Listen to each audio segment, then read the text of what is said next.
Morocco, serving also the Arabic world, and the French side as well. And also South Africa, having invested heavily in the BPO industry, they are the top in terms of the customer support function of the BPO process industry. And of course, having been one of the early uptakers of this industry, so you would expect them to be performing pretty well.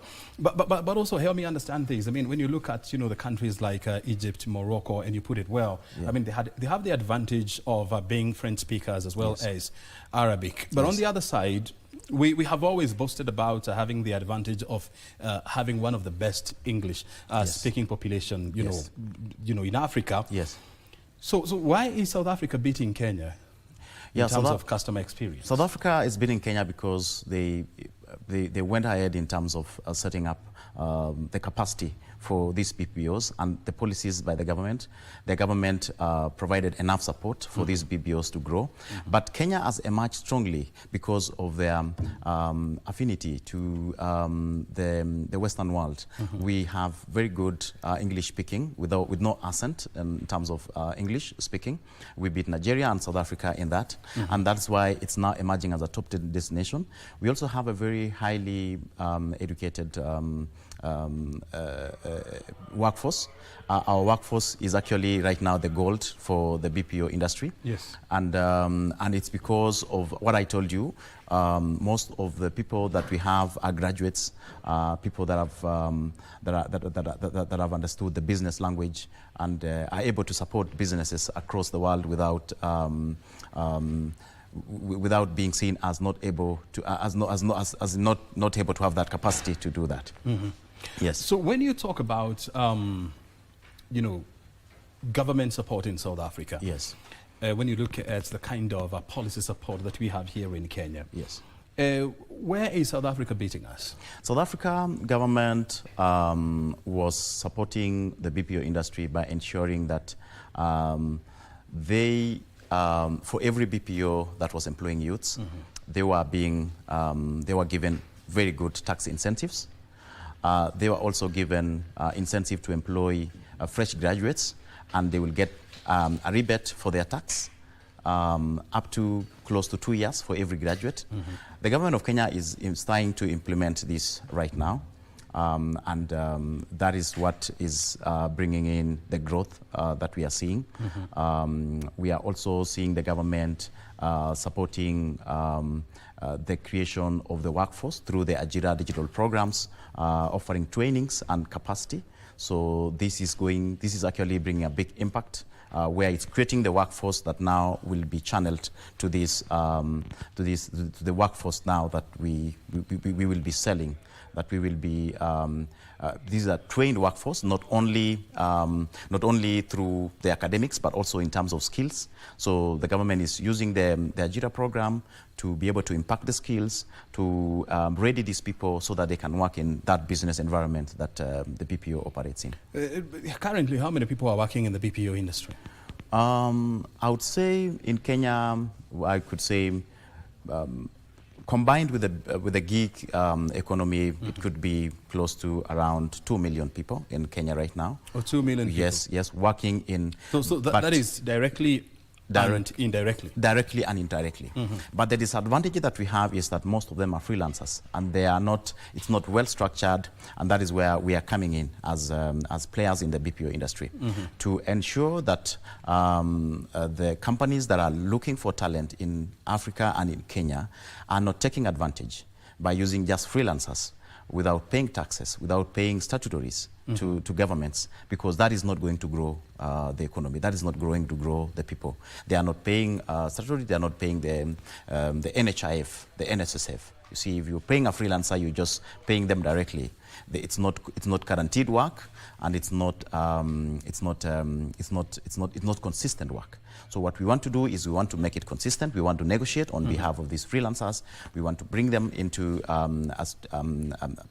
full-time employment where they can be able to earn consistently, where they can be able to get benefits, and they can be able to grow a career out of the outsourcing business. But you know, when you say that they're hiring freelancers, and I know that there's an organization of BPO operators in Kenya. Yes, yes. Are they operating outside the precinct of the law? Yes, majority of those are operating outside the precinct of the law because they are engaging directly, because of the money transfer that had been made easy. They are able to enter into, but there's not formally, it's not formal, it's very informal. Some of these, you've had complaints and we have cases in court where a company is being sued for underpaying workers. And it's because they are engaging them not formally, and that's what is causing, that is the major problem that is there in the industry, where companies, because there's no company that is organizing the workforce and preparing the workforce and selling the workforce and packaging the workforce into contractual agreements, then these companies are going for freelancers, and when they go for freelancers, then there's no structure, and in case of employment rights, then becomes a problem. Yes. And as an organization, as an association of BPO operators in Kenya, what are you doing to correct the anomaly? Yes, so that's why we are helping to build the capacity. I know the Association of BPO of Kenya has come out strongly to register all the BPOs that are operating within Kenya, and not only in Kenya, also I think there are other organizations that are looking at Africa-wide building the capacity, supporting the policy development, supporting the government in terms of developing the policy, and also in terms of marketing Kenya as a destination for the BPO. I think that the BPO Association of Kenya has come out strongly to do that, and we are so grateful about that, which is going to continue to enhance Kenya. But let me also point for you why Kenya becomes a very hot destination also, Kimani. Kenya has a very youthful population with an average age of between 19 and close 35. to 35. Actually, 80% of the Kenyan population is within that bracket. Yes, and you look at countries in the US and Europe, their median age is close to 50 to 70 years. Yeah. These are people that cannot do repetitive tasks, that cannot do the customer support, they cannot do data labeling, and that has really positioned Africa, because the World Economic Report says 46% of the world youth population now sits in Africa. In Africa? Yes. And that is the people that are going to power the next generation of innovations that are going to happen. We need workforce to power the tech. We need workforce to power artificial intelligence, because you cannot teach a machine without using a human brain. And you need people, and this is the workforce now that is going to be used for this. So Africa is well positioned. And the advantage that we have is in Kenya is that we are now advanced in terms of the infrastructure that supports this workforce to be able to work anywhere in Kenya right now. You have people working from Kisumu, working from companies across the world. You have people working from Eldoret, even in Mombasa. I know that because I've been working with global companies that have come up to set up to take advantage of this workforce here in Kenya. And when you look at this industry, and the emerging trends, when you look at, issues like Internet of Things, yes, and of course the artificial intelligence, yes, which is really shaping the future of our technology, how are they likely to impact the industry of business process outsourcing in Kenya? Yes. So the biggest impact, as I've told you, Brian, is that for you to be able to train machines, you use human brains. For artificial intelligence, for example, data labeling, and for example, you need a large sets of data to feed into the algorithms of this, to be able to train those machines. You need people to sit and be able to teach these machines, what's called machine learning. And that workforce sits here in Kenya and in Africa. As I've told you, this work cannot be done by people that are old. It's new technologies and needs people that are... And when you talk about people who are old, you're talking about what age? Between... This work cannot be done by people above 35 years. Because you're needed... Are you kidding me? Yes, yes. And when it's above 35 years, this is not your job? Yes, yes. Because most of these companies employ people between 19 to 35. The reason for this, I can tell you, is because the job is very repetitive. It needs you to have digital skills. It needs you to do the same job again and again, and it can be tiring. You need a lot of focus. So, so young people are the people that are actually well positioned to do these kind of jobs. Mm-hmm. Yes. I have heard this before. Yes. That the reason why BPO companies, are yes. opting to employ fresh graduates, yes. Form 4 leavers, and, yes. and people within the bracket of 18 to 22 to 35 yes. years, is because the pay demand is not as high as it would be for somebody who is beyond or above that bracket. How true is that? The majority of the folks who work in this industry are underpaid. Yeah, so that is what we are coming to solve. As Appraise CX, what we are doing is to ensure that we negotiate well mm-hmm. with these companies. It's not true because software developers in Kenya are young people. These are fresh graduates. Mm-hmm. They are one of the highest paid professionals at the moment. Mm-hmm.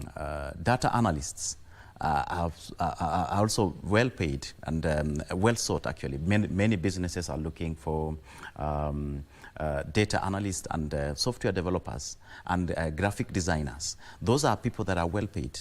It's not be working in a BPO does not mean that we should underpay, and that is what we want to do to ensure that we streamline the structures and ensure that there's no underpayment by these global companies. We should take advantage of this by structuring it and ensure that these people are being paid benefits and even statutory. Mm-hmm. Because the reason why you're saying, and there is this notion that the people working in this space are underpaid is because they are contracted as freelancers. There's no contract. There's no process. There's no future, and that is what we are. That is one of the challenges that we are trying to solve. Mm-hmm. Yes. Well, if you're just joining us, you're watching us live from our national headquarters here in KBC. We like to call it Broadcasting House. We are live, and of course, we're having this conversation around business process. Outsourcing is a big business in the world, and Kenya is one of the top 5 leading BPO industries here in Africa.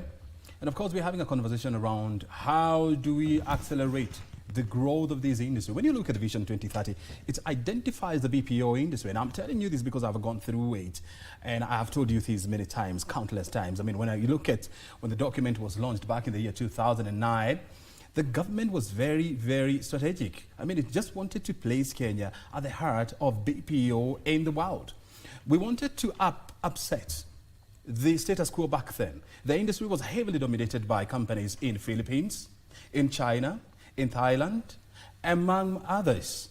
And in Africa, we wanted to emerge as the force behind BPO. Has this happened? Yes or no? And the answer is yes and no. Why? Because we still have a little bit of policy mix-up. And of course, there are some things that we need to align. No wonder countries like South Africa, Mauritius, Seychelles, they're beating us in this game. No wonder we are not attracting companies, from the Arab world and, of course, from French-speaking nations as well as Spanish-speaking nations. And we have the manpower and the what you call the youth population that can deal with this. You're talking about the workforce. Yes, we have it here that can deal and handle this industry, and that's why we have Henry Rotich here. He's the CEO and founder of Airspace. Appraise CX. I mean, Appraise CX. Yes. He's helping us understand the challenges that we need to fix in this industry. And so, before I go on, if we have French companies, and I know they are major French conglomerates, who have outsourced their non-core businesses, to Africa, and a lot of this business has gone to Morocco, Egypt, and Algeria. Do we have the intellectual and the technical wherewithal to attract French players in the Kenyan market, bearing in mind that we do not have a strong French-speaking population? I can tell you that we have that capacity, Brian. I have worked with companies that are French-speaking, and because artificial intelligence and these technologies does not require, when building the model itself, does not require. It's not language agnostic. It's language agnostic. So once you build a technology, then it applies across languages. We have French-speaking population here in Kenya that are very fluent and have that capacity to be able to handle that kind of, and we don't have a lot of competition, especially within the sub-Saharan Africa. So what I would say will leverage us in the French market would definitely be the technology that we've been able to build, and also the business the business capacity of these graduates that can support those kind of businesses. Yes. And if you are given the opportunity and the space and the freedom to unlock the potential of BPO here in Kenya, where would you start? Policy would be the first approach. What kind of policy would you change? We need the government to fast track all the policies, the documents and legislation that definitely allows the PPOs to operate with incentive. Sometimes these are offshore businesses, and the environment that it's very competitive business, and with no government support, it's definitely going to be very hard to bring the jobs. We need the government to also... And even before you jump to the next point, when you look at the BPO, I mean, at the policy environment, what policies are you talking about? I'm talking about policies of taxation. Taxation. Yes, for you to be able to export. Of course, I know they've opened up through the EZZ, the export processing zones, to allow BPOs to be able to export talent as any other commodity. So this and being able to get reprieve from export tax. So that has already, the government has already worked on that, and they've listed quite a number of incentive priorities that they are going to advance to the BPO. But some of this legislation has not gone through full legislation and have not been fully implemented. So we want the government to provide that kind of support. We want the government to market Kenya as also a destination. We don't see a lot of marketing happening in terms of Kenya as BPO destination. It's left to private players to be able to look for clients. And but I know the ICT ministry... And who should be in charge of marketing this? Is it the KEPROBA? Is it the Ministry of ICT? Who should be the Ministry of ICT, yes, and the Ministry of Labour. To be able to, they focus so much on exporting talent. There's been a big focus to exporting the talent to the manual workforce to the Arab market, for example, the Germany market. But there's not been a big focus to market the graduates that we have for the international market. And the advantage with that is that these graduates do not need to get a visa to go. They actually will work here.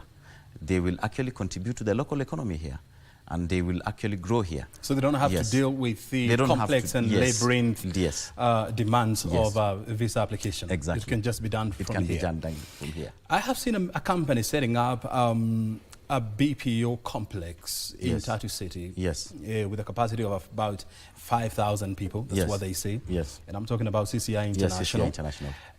And this is just one company. Yes. So it tells you that we have an opportunity to unlock millions of jobs if only we were to do proper marketing, proper repositioning, and of course, setting up the right policies to attract big companies in the market. Yeah, Philippines, for instance, the BPO industry contribute to 8% of their GDP. And they have a bigger GDP that is than ours. Above of 300,000 billion USD. Coffee and tea combined here in Kenya contribute to apparently 4%, 5%. So and what we have right now, the biggest resource that we have now is our workforce. The young graduates, almost 800,000 of them graduating every single year. So it has, BPO truly has the potential, and the government has seen that. Everyone is seeing that, but we are not working the talk. We need 100 CCI being set up in Kenya. We need companies to be able to set up BPOs. We need people to organize. We need private sector to push and support businesses that are the BPOs that are existing. We need the capacity for us to be able to match up with the competition. But the advantage, as I told you, is God-given, that we have the youngest population, and no one, even Philippines, the Asian countries have only paltry 20% of the youth population. So we have the 46% of the youth population sitting here in Africa, and we need to exactly take advantage of that. Very good. Yeah. So policy is one issue that we need to deal with. What is the other challenge? The other challenge is cross-border payments. The good thing with Kenya is that we are well advanced in terms of fintech, making sure that there's a framework and structure on how these people will get payment. The World Economic Report also talked about that to elevate the Kenyan talent or the African talent, then cross-border payment needs to be enhanced. I think we need to continue to increase the infrastructure. We don't need people to come to Nairobi. People can work from wherever they would be within Kenya. And the good thing is the government is already already having a pipeline and a plan to roll out, and has been rolling out the internet infrastructure and the capacity for you to be, because you need a laptop, you need very high-speed internet connectivity to be able to handle these kind of jobs. And of course, I mean, when you look at the kind of infrastructure that the government is rolling out, I mean, you know, it's big when you go through the ICT master plan. It talks about establishing digital hubs, you know, at all the constituencies and ward levels. The government is also talking about laying 100,000 kilometers of fiber optic infrastructure, which is really going to be significant going forward.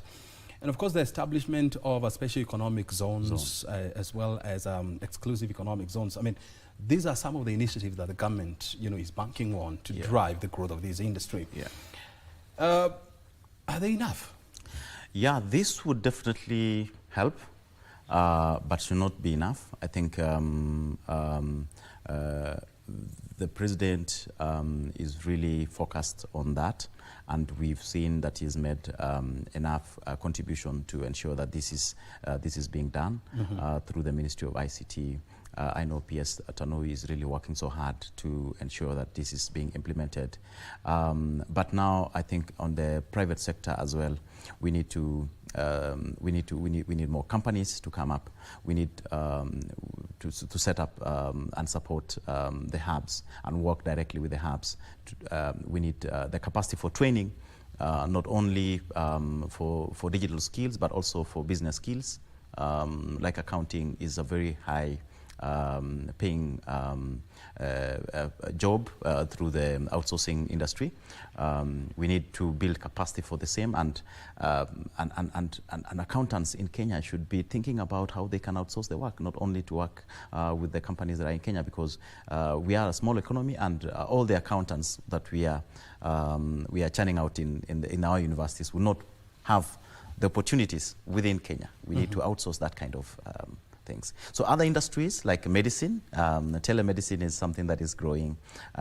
Legal is growing. We will not employ all the lawyers that are graduating within our universities. They can be able to provide that with using the technologies that are happening, and using AI. It's possible for us to be able to sell these kind of skills outside. So it needs to move from just the traditional BPO, which is provide customer support, to also other industries. Oh, yes. And I know also Rwanda, I mean, it's moving very fast and positioning itself strategically as the leader in BPO deployment here on the eastern seaboard of Africa. Yes. And they're really moving fast and really trying to, you know, unsettle Kenya in this position. What advantage are they having over Kenya? The advantage that they have over Kenya is the French speaking. They have a population that's fluent in French. So I would say that would be the advantage. But and they can also speak English. Yeah? They can also speak. So they can what's called multilingual. Yeah. So they have that multilingual capabilities. What I would say also is they are, as well as our government, they are also quite focused on this opportunity. But also countries like Ghana are emerging as also very strong because they are also multilingual as well because they're in West Africa. And we should focus in Kenya. What we should focus more is that we have the advantage, especially our affinity to the Western culture.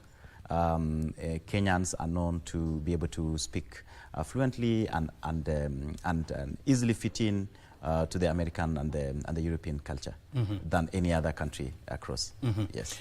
You know, I've been listening to you, and you've been talking about you know, our demographic advantage. Yes. You've also been talking about the fact that, you know, as a country, we have invested significant amount of resources in expanding our ICT industry, and of course expanding the infrastructure that is needed to enable these. Yes. And bearing in mind that Kenya has one of the fastest internet connectivity here in Africa, as well as one of the highest mobile phone penetration in Africa. These are some of the low-hanging fruits, you know, that we can pick and run with. Yes. So why are we failing to do this? As I told you, we have not, while we have this kind of infrastructure, we've not told the world that we've not told the world that we fully have these capabilities, and we need to directly engage companies that are looking at outsourcing. So where we are failing is that we've not yet built a structure locally to be able to engage with global companies that are looking to outsource to Kenya. And we are letting all the companies that have had a success are global companies that are coming to set up in Kenya. It's not companies that were originated and grown here in Kenya. So we need to grow more of the local companies in the BPO sector.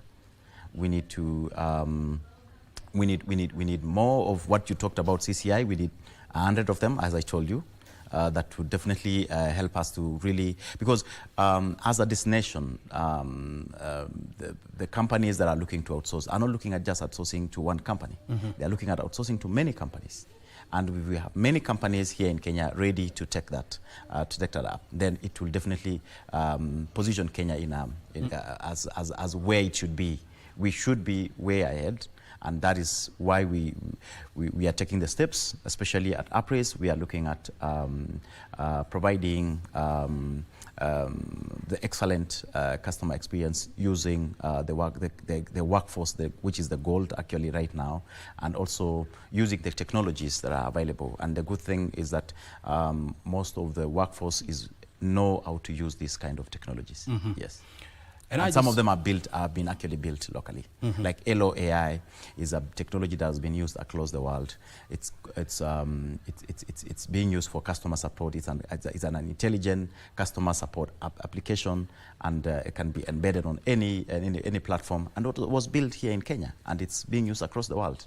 So it's not only the ability to be able to use to be able to support, but also being able to use these tools as well. Yes.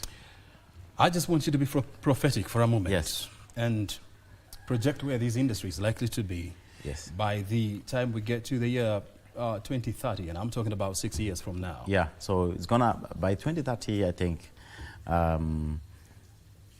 it's going to be employing maybe double what the industry is employing right now in Kenya. That is what I would put it at. So BPO industry is going to be employing more and more youths, double what we are actually being able to deliver. It's going towards 2050. It's going to be the biggest GDP contributor to the Kenyan GDP. You see that happening? Yes, yes. It's going to be the biggest. It's going to beat any other industries. It is going to topple diaspora remittances, yes, coffee, horticulture, tea, and all this. Exactly. Are you serious? Yes.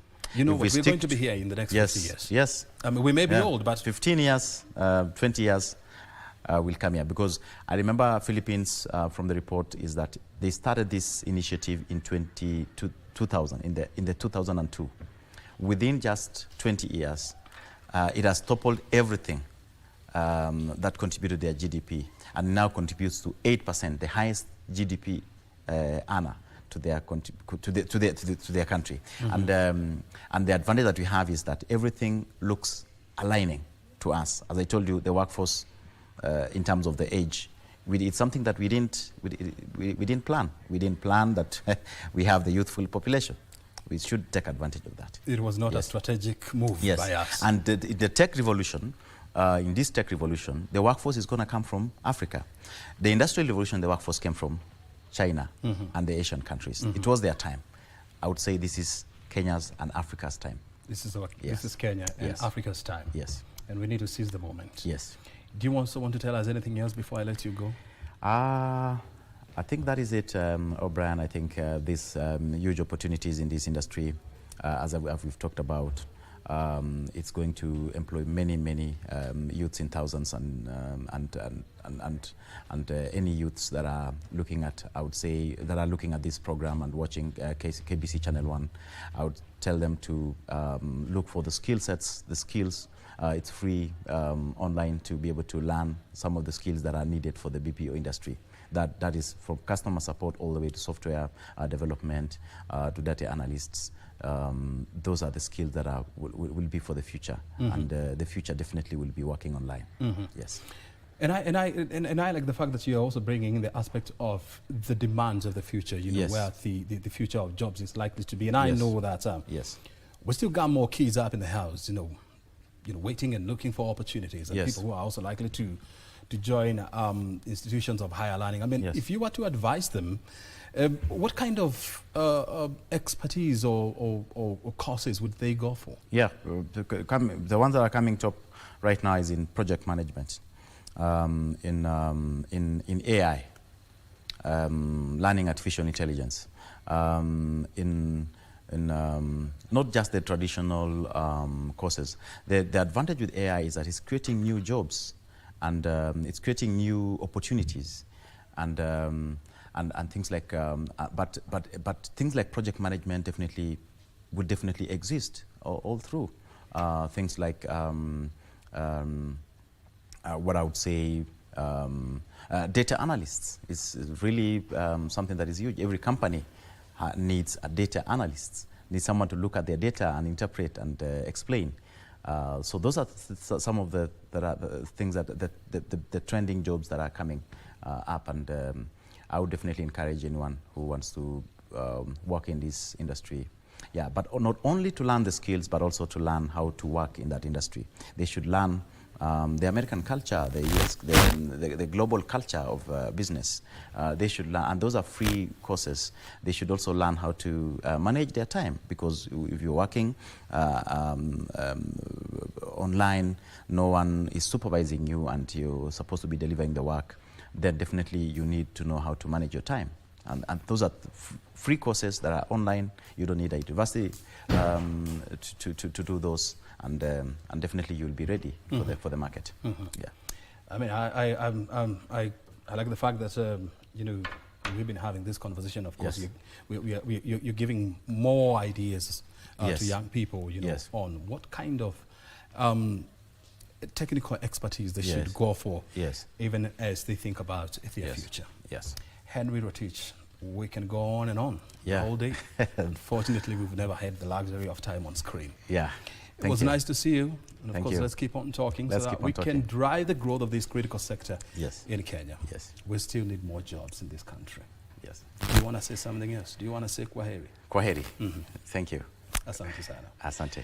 Henry Rotich is the CEO of Upspace. Harry Rotich. I mean Henry, not Harry, not Henry. Yes. I'm still stuck with Henry Rotich, the former CS for National Treasury. We've been having this conversation around the BPO industry here in Kenya, and of course what we need to do to strategically position ourselves as the leaders in this field. Remember, Kenya is one of the top leading countries in BPO industry here in Africa, but we're getting more competitions. He talked about Ghana. I'm also throwing in Rwanda, which is also becoming, you know, a major competitor in this region for BPO, and also Ethiopia is also coming up. So if we don't set up our houses in order, then anybody else is going to come up and zoom past us, and we're going to lose the market. O'Brien Kimani is my name. The first hour is gone. The second hour is coming up. Guess what I told you? We'll be looking at the climate change conference, which is taking place from Monday next week. It's happening in the city of Baku. I want you to go to internet and search where that is. It's the country of Azerbaijan. More than 50,000 delegates are going to troop to that city so that they can discuss the future of our world. It's going to be critical. I'll be there and I'll give you more updates. That conversation is coming up right here after this short break.